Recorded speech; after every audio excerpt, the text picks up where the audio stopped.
Hey guys, my name is Danny and I'm your life and relationship coach. And let's talk about the healthy stages of a relationship. So, what are the stages of a healthy relationship?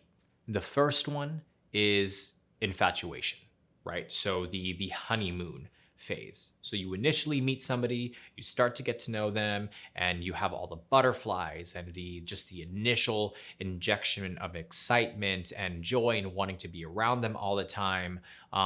That is how you know you have a good initial connection with somebody, right? So you can go on dates with people and you have good conversation and you feel like you connect on different things, but there just isn't that spark, that energy that you usually feel when you know that it's somebody that you may potentially want to date in the long run. That chemistry and that infatuation is absolutely necessary in the beginning stages of building a healthy and long-term relationship. Usually the infatuation stage or the honeymoon stage lasts anywhere between like a month or two, depending on the individual and how slowly they move. Oftentimes, if it goes past that, if it's 3, 4, 5, 6 months, and you still feel like you're kind of in the very very beginning stages of the relationship, it's something that I would pay attention to. It may be a little bit of a red flag. It's there's a certain amount of time that you should stay within each stage. Again, I know, like I said, it varies depending on each individual and how long or how slowly that person moves in regards to making that commitment. But at the end of the day, you have to make sure that it's something that is right for you and that you feel like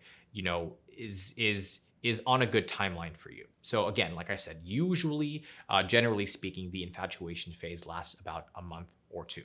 The second phase is the dating phase. So this is what I like to kind of call the casual commitment.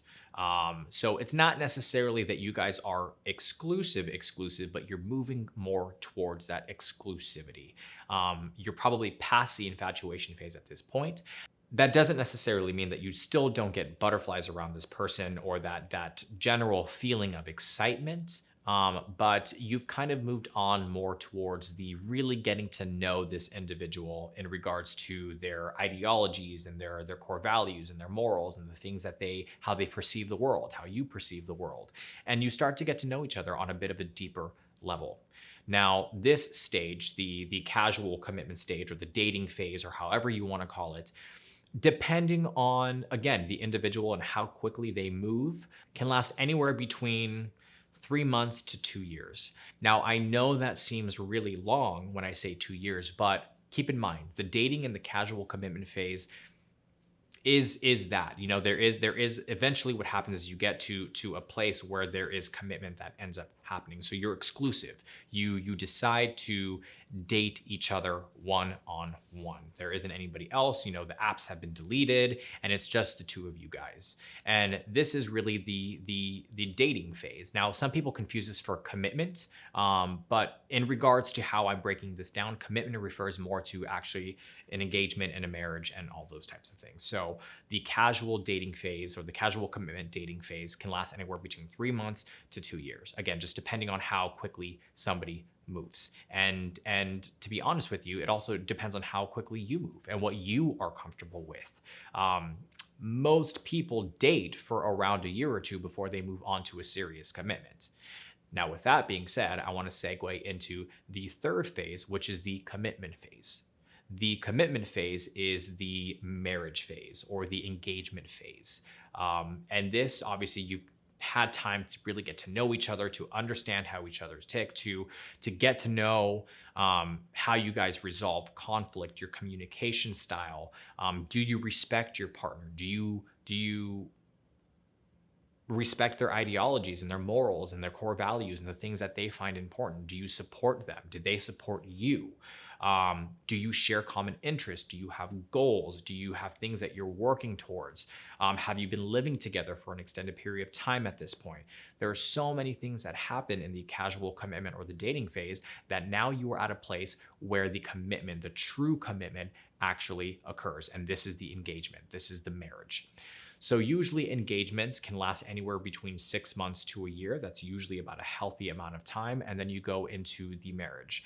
And again, once you are married, then that is the long haul, right? That is the extended period of time that you are together exclusively as one, as a team. And that can be anywhere, obviously, from the point of marriage until death. So that is 30, 40, 50, 60 years, just depends, again, on the individuals and the dynamics and how healthy the relationship is.